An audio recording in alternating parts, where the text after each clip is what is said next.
మీరు ఎలాంటి బిజినెస్ చేస్తున్నా ఏఐ టూల్స్ ద్వారా మీ బిజినెస్ ని డబుల్ చేసుకోవచ్చు. జస్ట్ 49 రూపీస్కే ఏఐ టూల్. నమస్తే, వెల్కమ్ టు సుమన్ టీవీ. ప్రస్తుతం మనతో పాటు ఉన్నారు మోటివేషనల్ స్పీకర్ రజనీ రామ గారు.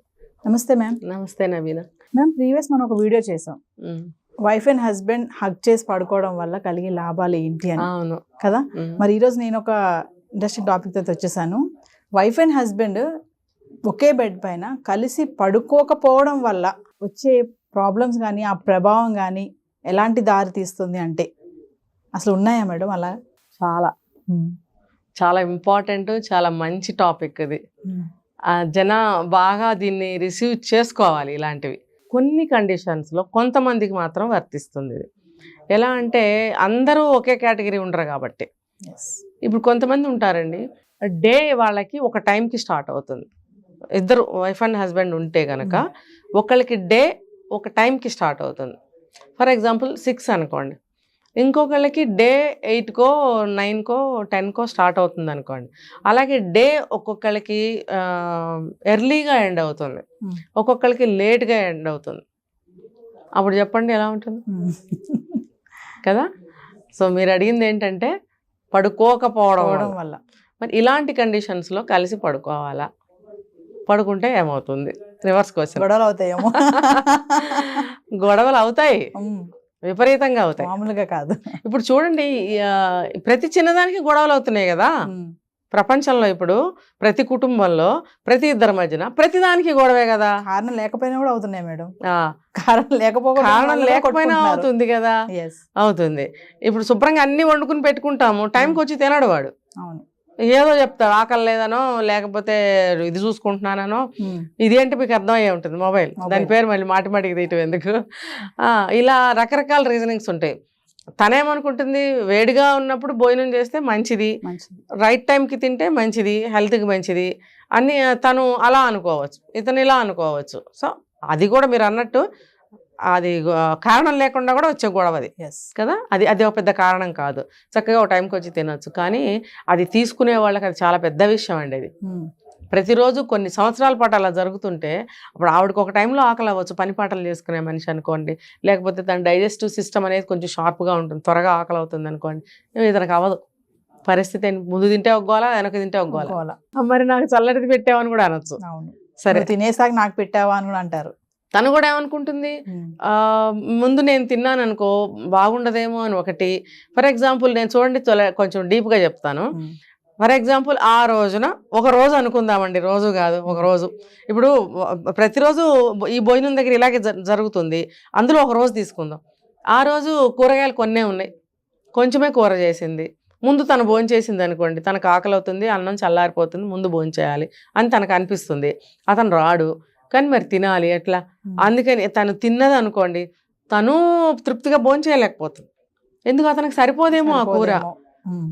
అంతే కదా. చూడండి, ఇది ఎంతమందికి అర్థమవుతుంది ఈ విషయం, అనుభవిస్తే అర్థమవుతుంది. చాలా మంది ఇళ్లలో ఇది జరుగుతుంది ఖచ్చితంగా. అందుకనే చూడండి, పాతకాలం ఇళ్ళాళ్ళు ఇప్పుడు కూడా ఉన్నారు, అందరూ తిన్న తర్వాత మిగిలింది తింటారు పాపం. ఎందుకు అంత కర్మ బాధ ఏంటి?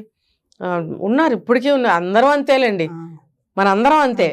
ఉన్నారు కొంతమంది అని నేను మళ్ళీ దాచుకోవడం అనవసరం, అందరం అంతే. మరి ముందు అందరికి మంచిగా పెట్టిన తర్వాతే వైఫ్లు తింటారు. ఆ జాబ్ చేసే ఆవిడనివ్వండి, కొంతమంది మాత్రం తనదే చూసుకుంటారు ఫస్ట్, ముందు వాళ్ళు పెట్టుకుని తినేస్తారు, పక్కన ఎవడన్నా ఉండాలి, వేరే కేటగిరీ. ఆ మెంటాలిటీ వేరు. ముందు పెట్టేసుకుని తినేస్తారు, మిగిలింది మీరు తినండి. కనీసం తింటావా అని కూడా అడగరు, వెయ్యినా అని అడగరు, ఇంకొంచెం కావాలా అని అడగరు, అసలు చూడరు పక్కకి. ఆ ఇళ్ళాళ్ళు ఉన్నారు, చిన్న వయసు అవనివ్వండి, పెద్ద వయసు అవనివ్వండి, అటువంటి వాళ్ళు ఇందులోకి రారు. జనరల్గా అయితే ఇలా జరుగుతుంది. మరి అలాంటప్పుడు భోజనం దగ్గర ఇబ్బందే కదా. తను ముందు తింటే ఆ ఉన్న కొంచెం కూర కొంచెం అతనికి సరిపోదేమో, లేకపోతే తనకి చలి చాలకుండా తను తింటుంది, అతనికి ఇష్టం లేకపోతే ఆ కూర అంతా వదిలేస్తాడు, ఆ కూర మళ్ళీ చచ్చినట్టు సాయంత్రం తనే తినాలి మళ్ళీ. 2 సార్లు అలాంటివి తినాలంటే తనకి బోరే అవుతుంది.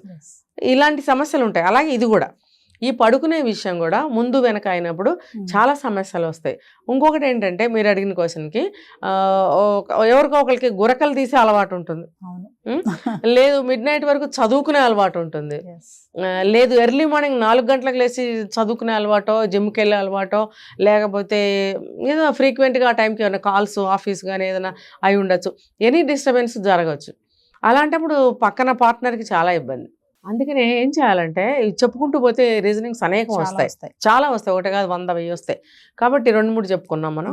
దీనికి ఏం చేయాలి అని అంటే, అలా పడుకున్నందువల్ల ప్రేమ ఏమీ తగ్గిపోదు. ఇప్పుడు అక్కడ ప్రాబ్లం ఉంది. ఇప్పుడు ప్రాబ్లంని సాల్వ్ చేసుకునే మనస్తత్వం ఉన్నవాళ్ళు, సరిగ్గా వినండి, ప్రాబ్లంని సాల్వ్ చేసుకోగలిగిన మనస్తత్వం ఉన్నవాళ్ళు ఏం చేస్తారంటే మిగతావన్నీ నార్మల్గా నడుస్తూ ఉంటాయి. ఈ ఒక్క విషయంలో మాత్రం ఎవరి టైమింగ్స్ వాళ్ళు. ఫర్ ఎగ్జాంపుల్ అతను ముందుగానే ఎవరో ఒకళ్ళు లేచారనుకోండి, తన డే ఎర్లీగా స్టార్ట్ అవుతుందిగా. భార్య కానీ భర్త కానీ లేట్గా లేచారనుకోండి, వీళ్ళు లేటుగా లేచినందుకు, వీళ్ళు ముందుగా లేచినందుకు కొన్ని వర్క్స్ ఏమన్నా ఉంటే దాన్ని వాళ్ళు చేసుకోవచ్చు. అప్పుడు వీళ్ళు లేట్గా లేచినందుకు వీళ్ళకి మిగతా పనులు లేట్ అవ్వవు, కవర్ అవుతాయి. దీనికి నేను ముందు ఏం చెప్పాను, సమస్యని పరిష్కరించుకోగలిగిన మనస్తత్వం ఉన్నవాళ్ళు మాత్రమే ఇది చేయగలుగుతారు. అయితే నేను చెప్పేది ఏంటంటే అలా ఉండండి అని చెప్తున్నా, గొడవ పడాల్సిన అవసరం ఏముంది. అలాగే రాత్రిపూట త్వరగా పడుకునే వాళ్ళు ఉంటారు, అప్పుడు లేట్గా పడుకునే వాళ్ళు ఉంటారు. అప్పుడు త్వరగా పడుకున్న వాళ్ళకి త్వరగా నిద్ర వచ్చేస్తుంది, లేట్గా పడుకున్న వాళ్ళకి నిద్ర రాదు. అలాంటప్పుడు ఏం చేయాలంటే లేట్గా నిద్ర వచ్చిన వాళ్ళు ముందు నిద్రపోయే వాళ్ళని డిస్టర్బ్ చేయకుండా మెల్లగా లేచి బయటకు వెళ్ళొచ్చు, పక్క రూమ్లోకి వెళ్ళి బుక్ రీడింగ్ చదువుకోవాలన్నా, చేయాలన్నా, ఏదైనా ఫోన్ కాల్స్ మాట్లాడుకోవాలన్నా, లేదు అతనికైనా ఆఫీస్ వర్క్ ఉన్నా చేసుకోవచ్చు. చేసుకుని వచ్చి తనకు నిద్ర వచ్చినప్పుడు ఈ రూమ్లోకి వచ్చి పడుకోవచ్చు. దానివల్ల బాండ్ ఏం దెబ్బతినదు, ఇంకా వీళ్ళకి ప్రశాంతమైన నిద్ర పడుతుంది. ప్రశాంతమైన నిద్ర అనేది, నిద్ర సఫిషియెంట్గా లేకపోతే అసలు లైఫ్ మీద చాలా ఎఫెక్ట్ పడుతుంది. ఇప్పుడు చూడండి, నిద్ర సరిగ్గా లేకపోతే ముఖం వాచిపోవడము, కళ్ళు వాచిపోవడము, తర్వాత గొంతు బాగా గంభీరంగా లావుగా అయిపోవడము, తర్వాత ఏమవుతుందంటే ప్రశాంతత లేకపోవడం, బ్రెయిన్ అనేది ప్రశాంతంగా ఉండదు, అది అలజడిగా ఉంటుంది, ఆలోచించలేరు, గిడ్డీగా డ్రౌజీగా ఉంటుంది అనమాట. అలాగే ఆలోచనలు సరిగ్గా రావు, నిర్ణయాలు సరిగ్గా తీసుకోలేరు. తర్వాత బాడీ కూడా దాని సిస్టమ్ని రిపేర్ చేసుకునే టైం సరిపోదు నైట్లో. చూడండి, ఎవ్రీ డే కరెక్ట్ టైంకి పడుకుని కరెక్ట్ టైంకి లేచే వాళ్ళ బాడీ, అదంతా భగవంతుడు ప్రకృతి రీత్యా ఎందుకు పెట్టాడు, అది రిపేరింగ్ సిస్టమ్. ఆ టైంలో రిపేర్ చేసుకుంటుంది బాడీ, ఏ మందులు అవసరం ఉండదు ఏ రోగానికి కూడా. పెద్ద పెద్ద క్రానిక్ డిసీజెస్ అలాంటివి వాటికైతే మందులు, కానీ నార్మల్గా ఎటువంటి చిన్న చిన్న విషయాలు అనారోగ్యాలు చేసినా కూడా ఏ మందు అవసరం లేదు. నైటు సరిపడా నిద్రపోయినట్టయితే బాడీ రిపేర్ చేసేసుకుంటుంది. మార్నింగ్ కల్లా మంచిగా అలర్ట్గా యాక్టివ్గా నిద్రలేస్తారు, చాలా ఉత్సాహంగా పనులు చేసుకోగలుగుతారు. కాబట్టి సరిపడా నిద్ర అనేది చాలా ఇంపార్టెంట్. దీని ఎఫెక్ట్ ఆ మర్నాడు ఆ డే మీద పడుతుంది. అలా ఎవ్రీడే కనుక మంచిగా ఉన్నట్టయితే మన లైఫే బాగుంటుంది. సో మంచి నిద్ర అనేది వెరీ వెరీ ఇంపార్టెంట్.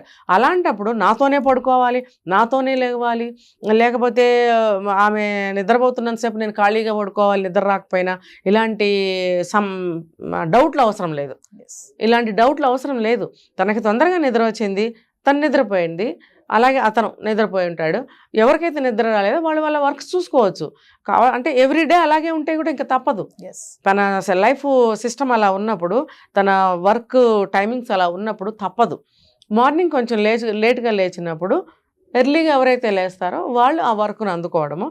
ఎర్లీగా నిద్రపోతే కనుక తనకేదన్నా వర్క్ ఉంటే పక్కకెళ్ళి చేసుకోవడం, నిద్ర వచ్చినప్పుడు వచ్చి పడుకోవడం అనేది జరిగితే ఏమవుతుందంటే బాడీలు బాగుంటాయి, ఆరోగ్యం బాగుంటుంది, ఇద్దరి మధ్యన బాండ్ ఇంకొంచెం పెరుగుతుంది. వైబీ కాదంటే దూరంగా ఉన్నారు కదా, రాత్రింతా దూరంగా ఉన్నారు, త్వరగా నిద్రపోయాం, లేట్గా లేచాం, లేదు త్వరగా నిద్రపోయాం, పొద్దున్నే లేచిపోయాం, ఒకళ్ళు లేచే టైంకు ఒకళ్ళు నిద్రపోతూ ఉంటారు.